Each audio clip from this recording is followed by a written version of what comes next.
বাংলাদেশের এক যাত্রীর সাথে ভুল করে ঢাকায় চলে এসেছিল ডায়মন্ডের অলংকার ভর্তি এক ব্যাগ। ডায়মন্ড মালিকের আবেদনের প্রেক্ষিতে পরে দুবাই পুলিশ ঢাকা থেকে ফিরিয়ে নিল সেই ব্যাগ। গালফ নিউজের এক প্রতিবেদনে উঠে এসেছে এমন খবরে বলা হয়েছে সেই ডায়মন্ডের দাম 1,00,000 দিরহামের বেশি, যা বাংলাদেশি আনুমানিক 33 লক্ষ টাকা। পুলিশ জানায় ডায়মন্ডের মালিক 4টি ব্যাগ নিয়ে গয়না প্রদর্শনীতে যাচ্ছিলেন, কিন্তু গন্তব্যে পৌঁছানোর পর লক্ষ্য করেন একটি ব্যাগ তার নয়।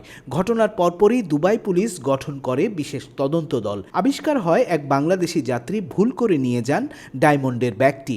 পরে দুবাই পুলিশ যোগাযোগ করে ঢাকায় সংযুক্ত আরব আমিরাত দূতাবাস এবং সংশ্লিষ্ট বাংলাদেশি কর্তৃপক্ষের সাথে সরাসরি সমন্বয়ের মাধ্যমে অলংকার ব্যাগটি সফলভাবে খুঁজে পাওয়া যায়। সংযুক্ত আরব আমিরাতের মালিকের কাছে তা ফেরতও দেয়া হয়েছে। দুবাই পুলিশ বাংলাদেশি কর্তৃপক্ষের চমৎকার সহযোগিতার প্রশংসাও করেছে।